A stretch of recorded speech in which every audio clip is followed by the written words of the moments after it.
February 1968, Daytona International Speedway. A Ford Fairlane sits in the tech inspection bay, hood up. NASCAR officials lean in, clipboards ready. The team owner stands off to the side, arms crossed, trying to look calm. Under that hood is something that shouldn't exist. Something Ford never advertised, never put in a single showroom car, not one. The inspector stares at the cylinder heads, huge intake ports, strange tubes running right through the middle of them. He looks up. What the hell are these? Stock Ford 427, the crew chief says. Technically true, technically legal, but everyone in that garage knows this engine is about as stock as a moon rocket. Most people have heard of Ford's legendary 427 side oiler. Some know about the banned 427 SOHC Cammer, but almost nobody knows about the third 427, the one Ford built in the shadows, the one that lived in a weird gray zone between legal and outlawed, the one designed for a single purpose, to kill the HEMI without getting banned like the Cammer did. This is the story of Ford's 427 tunnel port, and what almost nobody realizes is that this engine didn't fail because it was slow. It failed because it was too fast, too expensive, and born at exactly the wrong moment in racing history. You think you know Ford's big block wars? Not like this. To understand why the tunnel port exists, you have to go back to 1964. Ford is getting destroyed, publicly, painfully, every single week. The problem is Chrysler's 426 HEMI. That engine is a monster. With its hemispherical combustion chambers and massive valves, it flows air like nothing else on the track. In 1964, Richard Petty and the Mopar boys aren't just winning, they're dominating. Daytona, Charlotte, every superspeedway where horsepower matters, the HEMI is untouchable. Ford's standard 427 wedgehead engines can't keep up. It's not even close. Inside Dearborn, the frustration is boiling over. Racing is supposed to sell cars, win on Sunday, sell on Monday. But what happens when you're losing every Sunday? When Chrysler is making you look like amateurs on national television? So Ford's engineers go nuclear.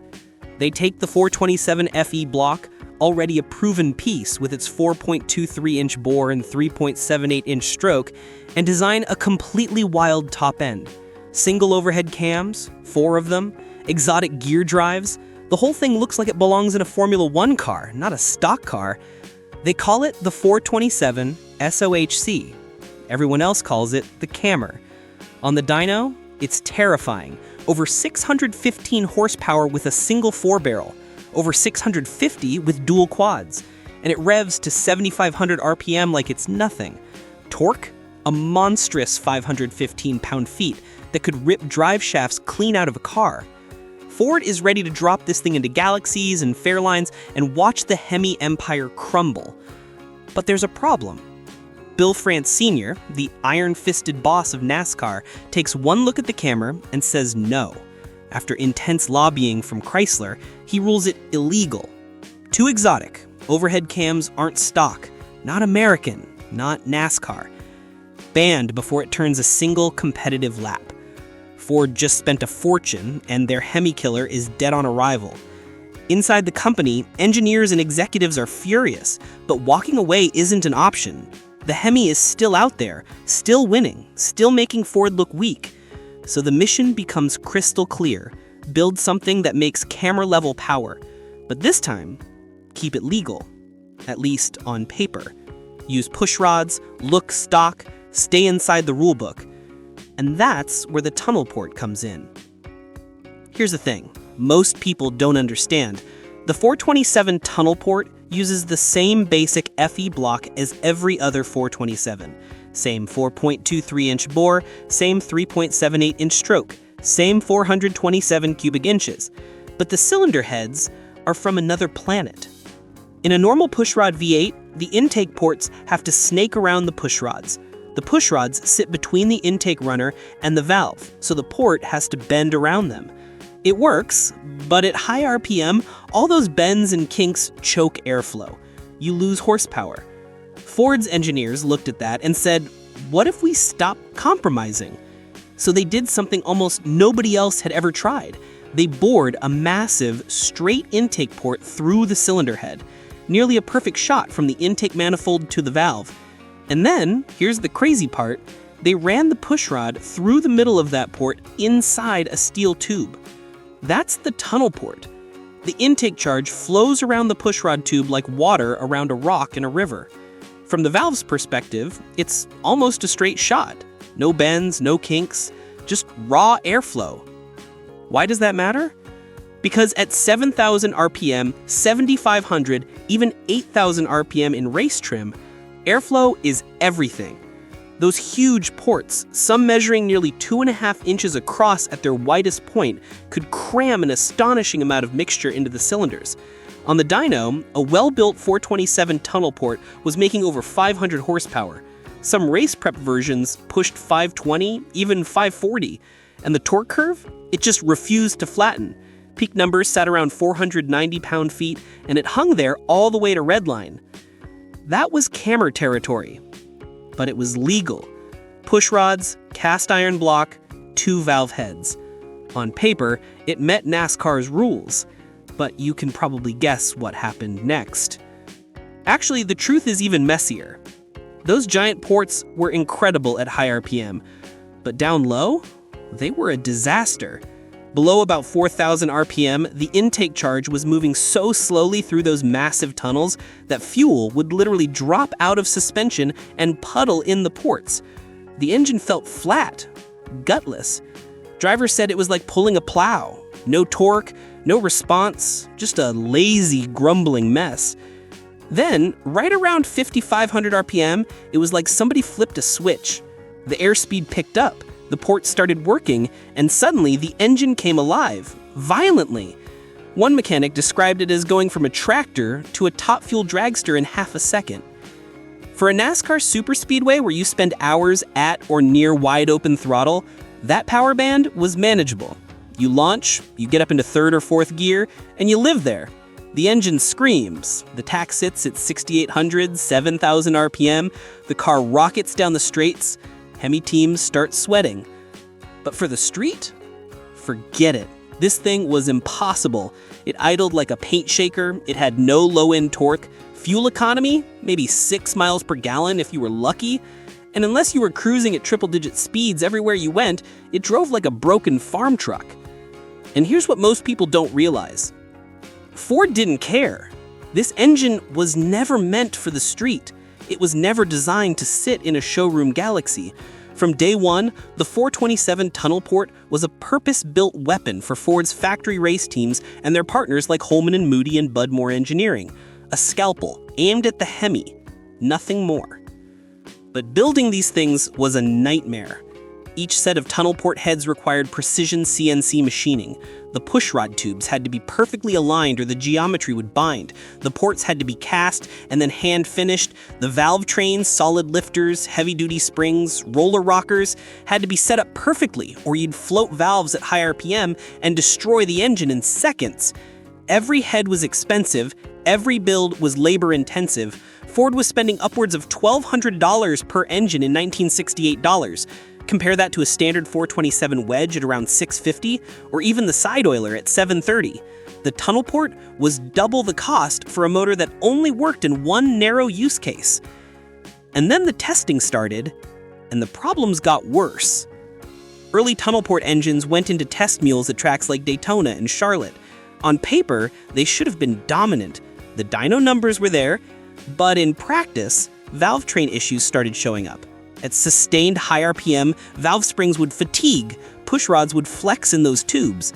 In one early test, a pushrod actually snapped, punched through the tube, and grenaded the intake port. The engine didn't just fail, it exploded.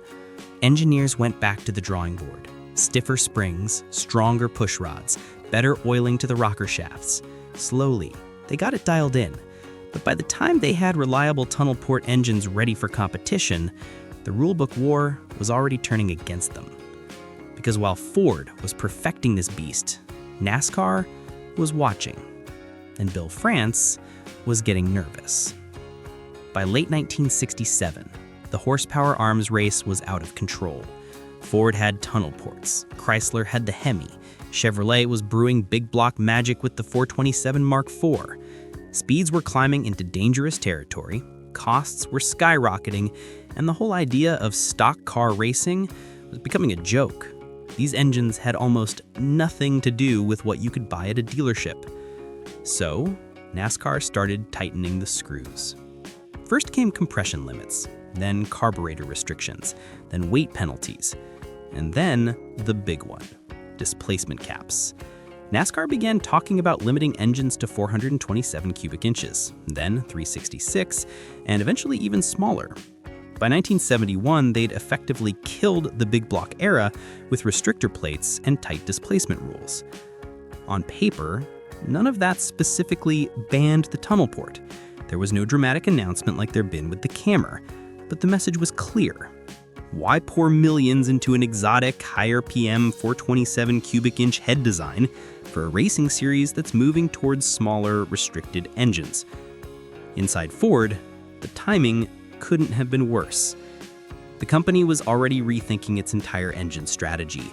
The FE family, the platform the tunnel port was built on, was aging out. New engine families were coming online. The 385 series big blocks like the 429 and 460 were cleaner, more efficient, and easier to build. The small blocks were getting serious performance with the Boss 302 and 351 Cleveland. And looming on the horizon were emissions regulations. The Clean Air Act was coming. Insurance companies were already circling muscle cars, charging young drivers $2,000, even $3,000 a year for coverage. The world was changing, fast. The tunnel port found itself in the worst possible position. Too wild for the street, too expensive for mass production, too specialized for a racing world that was being rewritten by new rules and new priorities. So Ford made a quiet decision. They didn't ban it. They didn't kill it with a press release. They just stopped. Production never ramped up. The tunnel port remained a race-only piece of hardware, available only through Ford's racing parts program. A handful of complete engines went to factory-backed teams. Maybe a few dozen sets of heads trickled out to serious privateers and engine builders who knew what they were doing. But walk into a Ford dealership in 1968 and try to order a Fairlane with a tunnel port? The salesman would stare at you like you were speaking Martian. It wasn't in the brochure. It wasn't on any option sheet. Officially, for the general public, it didn't exist. That's the real shock. The tunnel port wasn't killed by a dramatic ban. It was strangled by bad timing, by changing rules, and by the simple fact that it was too extreme to survive in a world moving toward emissions controls and safety regulations. By 1970, Ford quietly ended all 427 FE production. The tooling was scrapped, blocks were sold off or melted down. The tunnel port, never a volume piece to begin with, just faded into the shadows. Stories started circulating in the underground racing world, though.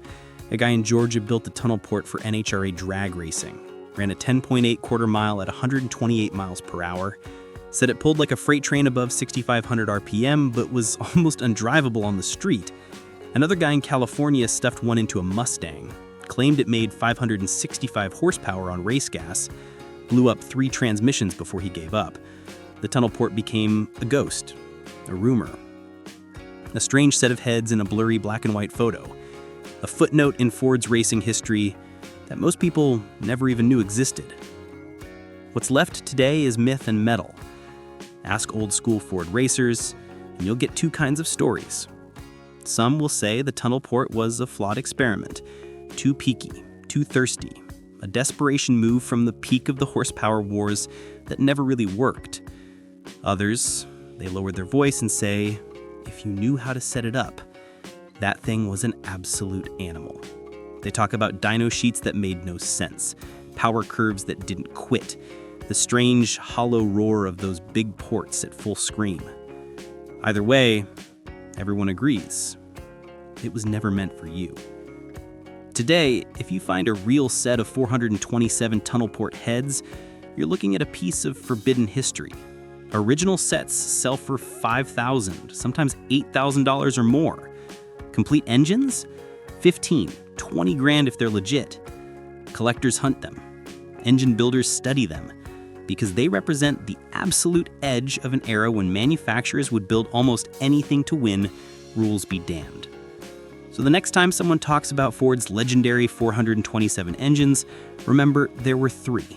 The side oiler that conquered Le Mans, the Cammer that NASCAR killed in a panic, and the tunnel port, the one Ford built in the shadows, used in secret, and buried in the back pages of racing history.